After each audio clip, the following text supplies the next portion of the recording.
नमस्कार, कशिश न्यूज में आपका स्वागत है। आपके साथ मैं हूं करिश्मा। खबरों की करेंगे शुरुआत। सबसे पहले बात करेंगे बिहार में 23 दिन के बाद राहत की खबर सामने आई है। 23 दिन के बाद प्रदेश में 10,000 से कम संक्रमित मिले हैं, जबकि 12,265 लोग स्वस्थ भी हुए हैं। इसके साथ ही एक्टिव केस की संख्या 1 लाख बता दें कि 1 लाख से नीचे आ गया है। तो राज्य में अब एक्टिव केस 99,623 रह गया है। वही 20 अप्रैल से राज्य में कोरोना की दूसरी लहर का असर दिखना शुरू हुआ है। 20 अप्रैल को प्रदेश में पहली बार एक दिन में 10,455 नए संक्रमित मिले थे। बीते 14 महीनों में कोरोना का राज्य में सबसे बड़ा आंकड़ा था। तो उसके बाद लगातार 10 मई तक संक्रमित लोगों की रफ्तार तेजी से बढ़ी। 2 मई को राज्य से एक दिन में 15,853 संक्रमित मिले। संक्रमितों के इस आंकड़ों ने पुराने सारे रिकॉर्ड ध्वस्त कर दिए। 5 मई को सरकार ने प्रदेश में लॉकडाउन लागू किया था। लॉकडाउन का असर अब दिखना शुरू हो गया है। पहले जहां रोजाना 15,000 संक्रमित मिल रहे थे, वहीं बुधवार को घटकर 9,863 पहुंच गया है। हालांकि बीते 24 घंटे में कोरोना संक्रमण ने बता दें कि 74 लोगों की जान ले ली है। तो कोरोना संक्रमण से 74 लोगों की जान चली गई है। पिछले 24 घंटे की बात करें, हालांकि बिहार के लोगों के लिए एक राहत की खबर है, क्योंकि बिहार में धीरे धीरे कोरोना संक्रमण का जो दर है, जो बढ़ रहा था, वो अब घटता नजर आ रहा। कहीं ना कहीं ये लॉकडाउन का असर देखा जा रहा है। जिस तरह से बिहार में संक्रमण दर की जो बढ़ोतरी थी, वो घट रहा है। बढ़ेंगे अगली खबर की ओर। कोरोना के संकट में बिहार के मुख्यमंत्री नीतीश कुमार ने राज्यवासियों से धैर्य बनाए रखने की अपील की। उन्होंने कहा कि सब लोग हौसला बनाए रखें। बिहार में कोरोना के संक्रमण दर में धीरे धीरे गिरावट आ रही है। एक्टिव मरीजों की संख्या में कमी हुई है और रिकवरी दर में निरंतर बढ़ोतरी हो रही है, जो काफी बड़ी बात है। उन्होंने कहा कि दुनिया भर के लोगों की तरह देश के लोग भी कोरोना महामारी से जूझ रहे हैं। दूसरी लहर में राज्य में मरीजों की संख्या में अचानक तेजी आई। इसे देखते हुए फिर से कोरोना जांच की संख्या बढ़ा दी गई है। अब 1 लाख से अधिक जांच प्रतिदिन किए जा रहे हैं।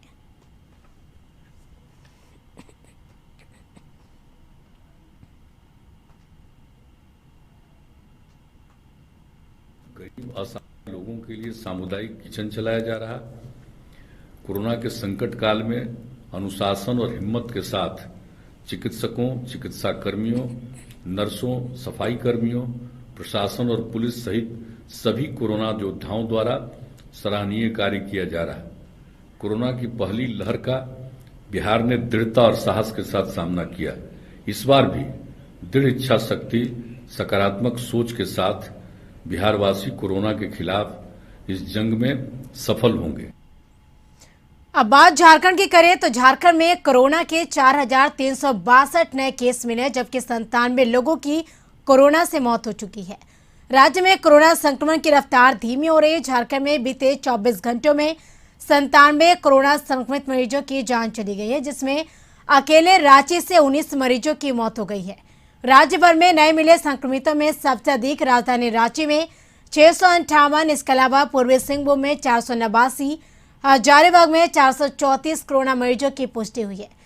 हालांकि झारखंड स्वास्थ्य विभाग के आंकड़ों के मुताबिक राज्य में अब तक 4,182 लोगों की मौत हो चुकी है और इस समय कुल एक्टिव केस 50,467 है।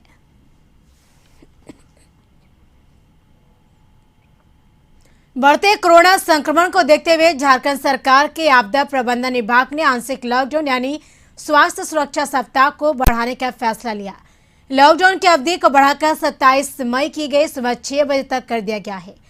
पहले यह आंशिक लॉकडाउन 3 चरणों में बढ़ाया जा चुका। पहला 22 अप्रैल से 29 अप्रैल, दूसरा 29 अप्रैल से 6 मई और तीसरा 6 मई से 13 मई की सुबह 6 बजे तक था।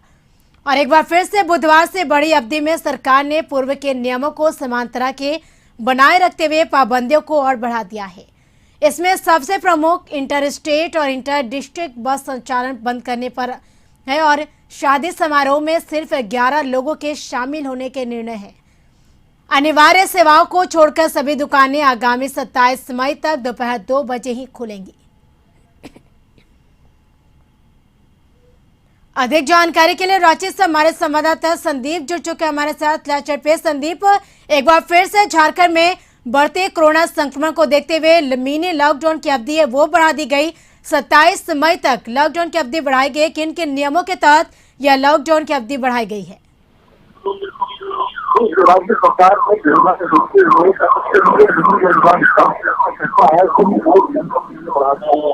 और वह 2 सप्ताह का एक्सटेंड किया गया है। इससे पहले भी 3 सप्ताह सरकार की ओर से इस नियम को लागू किया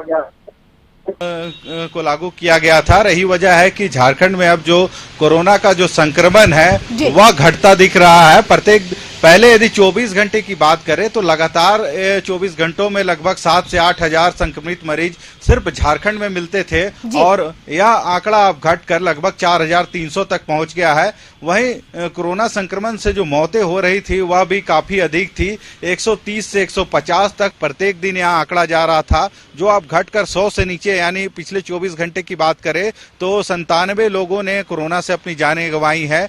वहीं यदि रांची की बात करें तो रांची में भी यह आंकड़ा लगातार बढ़ता था और 1300 से 1400 प्रत्येक दिन यह आंकड़ा रांची में मिलता था, पर अब जो संख्या है वह काफी घटा है। 536 के लगभग जो है रांची में संक्रमित मरीज मिले हैं पिछले 24 घंटा में। वहीं 19 लोगों ने इसमें अपनी जानें गंवाई हैं और जिस तरह से यह पूरा असर झारखंड में दिख रहा है, इसका एक वजह है स्वास्थ्य सुरक्षा सप्ताह, जिसके अंतर्गत कई चीजों पे बाइंडिंग लगाई गई है और 2 बजे के बाद कह सकते हैं कोई भी दुकानें नहीं खुली होती हैं, चाहे सब्जी का हो या फिर कोई अन्य दुकानें, क्योंकि जिस तरह से जो सरकार का गाइडलाइन था उसके अनुसार जो भी जूते, कपड़े, ज्वेलरी, जो स्विमिंग पूल है, जिम है, ये सारे बंद कर दिए गए हैं। और जो नया गाइडलाइन जारी किया गया है कल शाम में, वह 16 मई से लागू होगी और 16 मई से कह सकते हैं 27 मई तक वह चलेगा, जिसके अंतर्गत और भी कई चीज बाइंडिंग लगाई गई है। जिसके अंतर्गत पहले जो शादी समारोह में 50 लोगों के शामिल होने की अनुमति थी उसे घटाकर अब 11 लोग कर दिया गया है, यानी घर पे ही शादी करना है, बैंक्वेट हॉल या फिर बारात लेके बैंड बाजे, ये सब सभी पर प्रतिबंध लग गए हैं।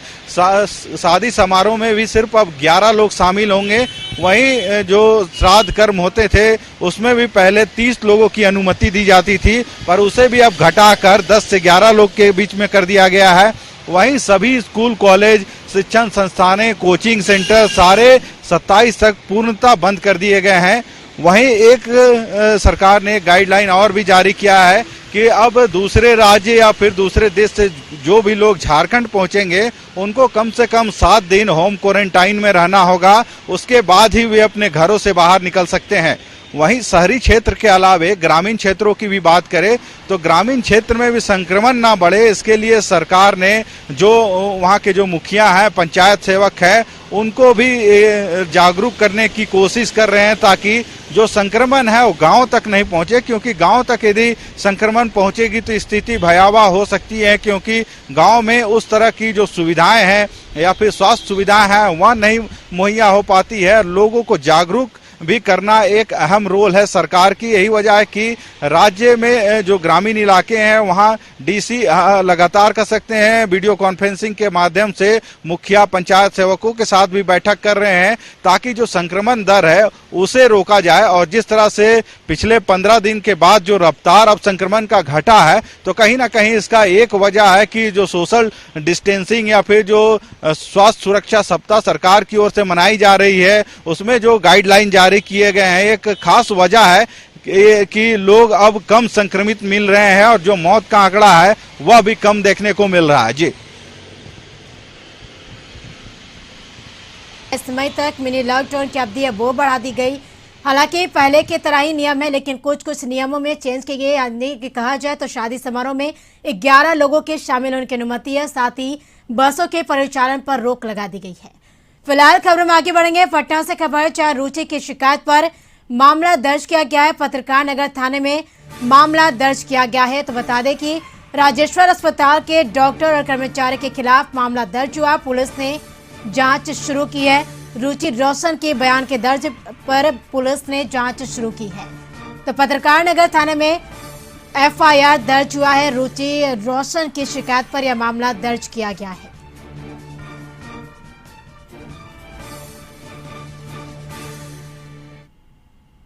जब से कोरोना ने बिहार में दस्तक दी है तब से जाप के राष्ट्रीय अध्यक्ष पप्पू यादव आम जनमानस की सेवा में लगे हुए थे। किसी जरूरतमंद को ऑक्सीजन, तो किसी को रेमडेसिविर इंजेक्शन, तो किसी को अस्पताल में इलाज हेतु भर्ती कराना। कुछ यही काम पप्पू यादव कोरोना काल में कर रहे थे, लेकिन अचानक राजीव प्रताप रूडी एम्बुलेंस प्रकरण के बाद से पप्पू यादव पर सरकार का शिकंजा कसना शुरू हो गया। पटना सिटी के खबर, जहां पे बता दें कि पटना सिटी से जो खबर सामने आ रही है, रहने वाले जो सेंड आर्टिस्ट हैं जो रुपेश, तो उन्होंने जिस तरह से रेत पे एक आर्टिस्ट को वो जो आकृति बनाई है, इस आकृति के पप्पू यादव की जो आकृति बनाई है पटना सिटी के आर्टिस्ट ने, तो बता दें कि सैंड आर्टिस्ट ने आकृति बनाई, इसको आकृति बना करके पप्पू यादव की रिहाई की मांग की है। तो ये पटना सिटी से खबर, जहां पप्पू यादव की रिहाई की मांग की जा रही है। मर रहे हैं और इस युग में, इस समय में लोग कंटिन्यू क्या कर रहे हैं, इंसान तो खुद ही मर रहे हैं, लेकिन आप तो कुछ लोग ने इंसानियत को भी मार रहे हैं। तो मैं तो आप सभी देशवासियों से ये अपील करता हूँ कि इस कोरोना काल में कम से कम इंसानियत को रहने दीजिए। ये पप्पू यादव को क्यों आपने गिरफ्तार किया? ये तो समाज के लिए बने हैं और समाज के लिए करते ही। मैंने तो अपने अपने तरीके से लोग पप्पू यादव की रिहाई की मांग कर रहे हैं।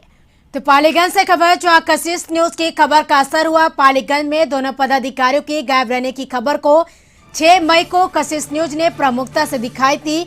उसके बाद खबर का असर देखने को मिला। पालीगंज में सरकार कड़ी कार्रवाई करते हुए पालीगंज अनुमंडल अस्पताल उपाधीक्षक डॉक्टर मीना कुमारी और पीएचसी प्रभारी डॉक्टर रविशंकर रत्नाकर को पद से हटाया गया है और इस दौरान नए उपाधीक्षक डॉक्टर आबा सिन्हा को बनाया गया है। तो बता दें कि दोनों पदाधिकारियों की गायब रहने की खबर को कशिश न्यूज ने 6 मई को प्रमुखता से दिखाया था। इसके बाद कड़ी कार्रवाई की गई है। नए उपाधीक्षक डॉक्टर आबा सिन्हा को बनाया गया है। वहां का बता दें कि पालीगंज में कशिश न्यूज की खबर का बड़ा असर देखने को मिला।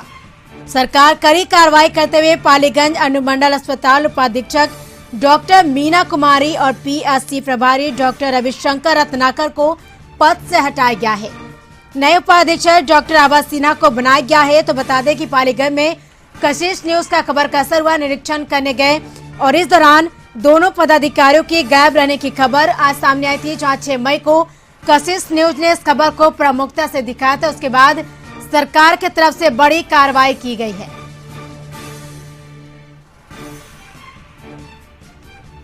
अधिक जानकारी के लिए पालीगंज से हमारे संवाददाता अमलेश जुड़ चुके हैं हमारे साथ। अमलेश, पालीगंज में कशिश न्यूज की खबर का बड़ा असर देखने को मिला। जिस तरह से 6 मई को कशिश न्यूज ने प्रमुखता से इस खबर को दिखाई थी कि दोनों पदाधिकारी गायब मिले थे निरीक्षण के दौरान। जी ये अपने कशिश न्यूज की खबर और इसकी मुहिम का बहुत बड़ा असर दिखाई दिया। कशिश से विगत 6 तारीख को अनुमंडल उपाधीक्षक और पीएचसी प्रभारी की गायब रहने की खबर को दिखाया था, क्योंकि उस दिन Patna civil surgeon doctor Vibha Kumari ने औचक निरीक्षण किया था, जिनकी कई महीनों से गायब रहने की खबरें आ रही थी। उस खबर के बाद कशिश ने काफी बड़े पैमाने पे और एक मुहिम के तहत अपने चैनल पे खबर चलाई गई थी, जिसका असर साफ दिखा। 1 हफ्ता बाद सरकार ने कड़ी कार्रवाई करते हुए दोनों पदाधिकारियों को हटा दिया है, उपाधीक्षक डॉक्टर मीना कुमारी और पीएचसी प्रभारी डॉक्टर रविशंकर रत्नाकर की। जी बिल्कुल, तमाम जानकारी के लिए शुक्रिया। तो बता दें कि पालीगंज में कशिश न्यूज की खबर का बड़ा असर देखने को मिला। वहीं अनुमंडल अस्पताल उपाधीक्षक पीएचसी प्रभारी को हटाया गया, उसकी जगह पे नए उपाधीक्षक डॉक्टर आबा सिन्हा को बनाया गया है। तो कशिश न्यूज ने इस खबर को 6 मई को प्रमुखता से दिखाया था कि औचक निरीक्षण के दौरान दोनों पदाधिकारियों गायब रहने की खबर को कशिश न्यूज ने दिखाई थी।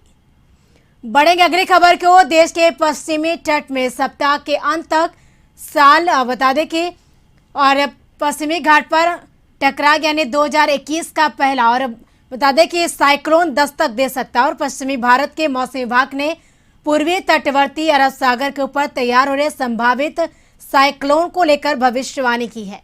मौसम विभाग के मुताबिक पूरी तरह से साइक्लोन में परिवर्तित होने के बाद इस तूफान का नाम टुकेटे होगा। यह नाम म्यांमार ने दिया है और इसका अर्थ होता है तेज आवाज वाली छिपकली। मौसम विभाग ने कहा कि 14 मई की सुबह के आसपास से ही दक्षिण पूर्वी अरब सागर पर एक कम दबाव का क्षेत्र बनना शुरू हो जाएगा। संभावना व्यक्त की जा रही है कि लो प्रेशर बेल्ट बनने के बाद यह दक्षिण पूर्वी अरब सागर से सटे उत्तर पश्चिमी की ओर बढ़ेगा और लक्षद्वीप के करीब होने पर इसमें तेजी आ जाएगी। और यह भी कहा गया है कि इसके प्रभाव से लक्षद्वीप के तटीय इलाकों के अलावा गोवा, कर्नाटक, केरल और महाराष्ट्र में बारिश हो सकती है। तो कई राज्यों में भारी बारिश की चेतावनी दी गई है मौसम विभाग के द्वारा। बढ़ेंगे अगली खबर की ओर। राज्य स्वास्थ्य समिति ने 27,000 संविदा पर बहाल स्वास्थ्य कर्मियों के होम आइसोलेशन में जाने पर संज्ञान लेते हुए राज्य के सभी जिलाधिकारी को निर्देश दिया है कि जो भी स्वास्थ्य कर्मी होम आइसोलेशन में चले गए हैं उनके खिलाफ FIR दर्ज करें और उनको सेवा मुक्त करें। राज्य स्वास्थ्य समिति के कार्यपालक निदेशक मनोज कुमार ने सभी जिलाधिकारी को पत्र लिखकर निर्देश दिया है कि आपदा की इस घड़ी में जो भी स्वास्थ्य कर्मी होम आइसोलेशन में काम छोड़कर चले गए हैं या वैसे स्वास्थ्य कर्मी जो काम में बाधा डालने हैं और उन सब के खिलाफ मामला दर्ज कर उनको सेवा मुक्त करने की कार्रवाई प्रारंभ करें। सभी जिलाधिकारियों को निर्देश दिया गया कि इसे अत्यावश्यक समझे और इस पर तत्काल कार्रवाई शुरू कर दे।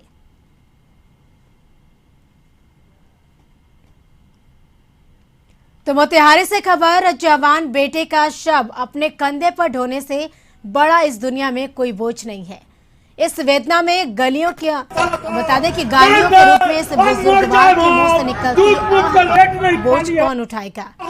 मोतिहारी के सदर अस्पताल के बाहर बेड और ऑक्सीजन के लिए बूढ़ा बाप जंग लड़ता रह गया और इधर जवान बेटा जिंदगी की जंग लड़ता। पूर्वी चंपारण के पकड़ी दयाल DCHC से रेफर होकर सदर अस्पताल मोतिहारी आया कि युवक की मौत ऑक्सीजन की कमी से हो गई। सदर अस्पताल में पहुंचे मरीज को अस्पताल प्रबंधन ने मृत घोषित कर दिया। फिर युवक के पिता आपा छोड़ चिकित्सा पदाधिकारी और पुलिस के तैनाती डेडिकेटेड कोविड-19 हेल्थ सेंटर पर प्रशासन की कमियों और लॉकडाउन पर बोलते हुए गाली गलौज पर उतारू हो गया। इधर पूर्वी चंपारण के कलेक्टर का साफ तौर पर कहना है कि जिले में दवा और ऑक्सीजन की कमी नहीं है, लेकिन कलेक्टर के सारे मेहनत को स्वास्थ्य विभाग के कर्मी मटिया मलिन कर दे रहे हैं। तो बता दें कि जिले में ऑक्सीजन का एकमात्र प्लांट हरसिद्धि में है, जहां से ऑक्सीजन की सप्लाई जिले के सभी सरकारी और गैर सरकारी अस्पतालों तक पहुंचाया जा रहा है। बावजूद इसके ऑक्सीजन के अभाव में अस्पताल के बाहर ही किसी युवक का मौत हो जाना और वृद्ध पिता द्वारा चिल्लाकर सिस्टम पर सवाल खड़ा करना बड़ी बात है।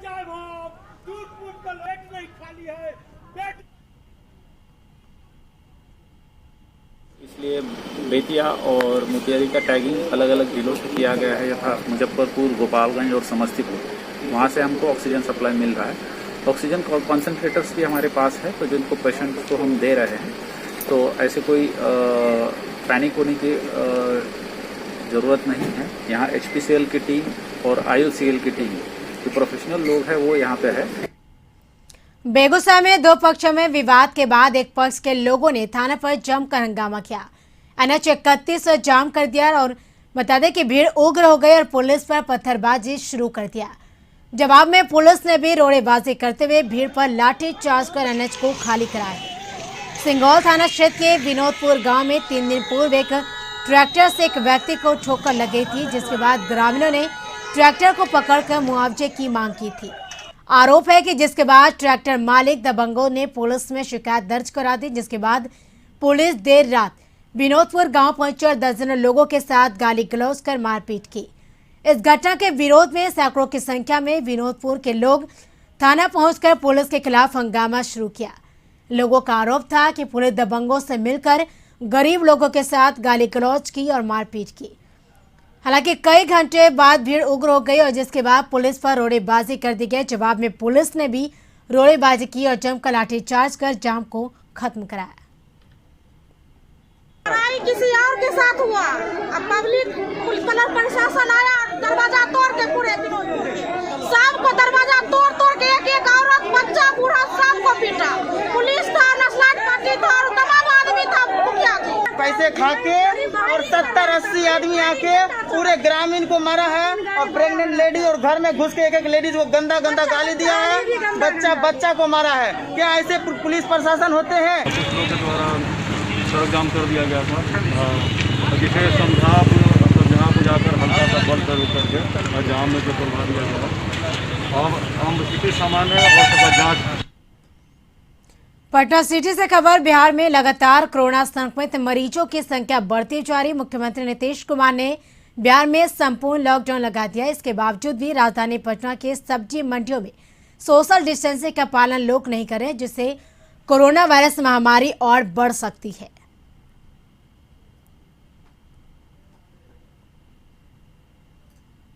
3 रुपए किलो बिक रहा है नेनुआ और 4-5 बीघा में पूंजी लगा दिया है 1.5-2 लाख रुपया जो अभी तक नहीं आ रहा है, ये पूंजी नहीं निकला है और लेवाल भी बहुत कम आ रहे हैं। सोशल डिस्टेंसिंग की बात करें तो इस तरह बाजार में भीड़ है।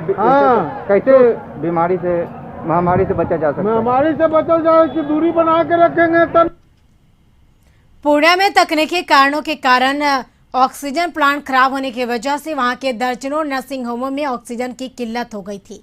ऑक्सीजन के अभाव में लगभग 200 मरीजों की जान पर खतरा मंडरा रहा था, जिसकी सूचना एजीएम मेडिकल कॉलेज के निदेशक डॉक्टर दिलीप जायसवाल को मिलते उन्होंने बगैर देरी किए किशनगंज एजीएम मेडिकल कॉलेज से लगभग 50 पीस जंबो ऑक्सीजन सिलेंडर को पूर्णिया के विभिन्न नर्सिंग होमों में बेचकर मरीजों की जान बचाई और मानवता का परिचय दिया। आया कि यहाँ पर अगर तुरंत ऑक्सीजन नहीं मिलेगा तो जो भर्ती रोगी हैं उनके जीवन को खतरा हो सकता है।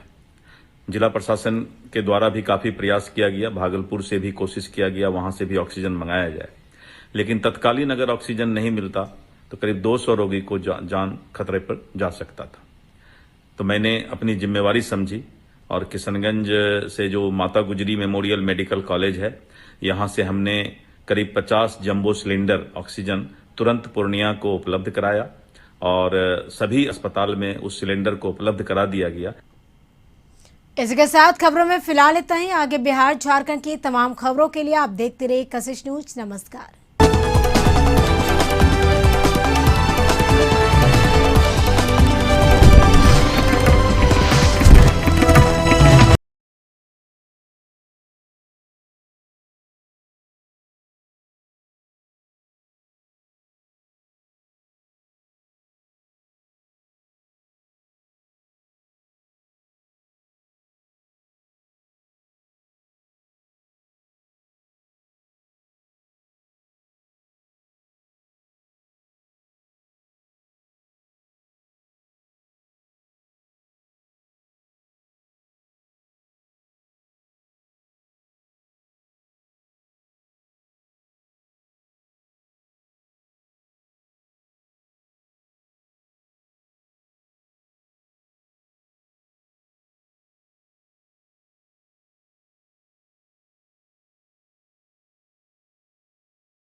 ब्रेक के बाद आपका स्वागत है।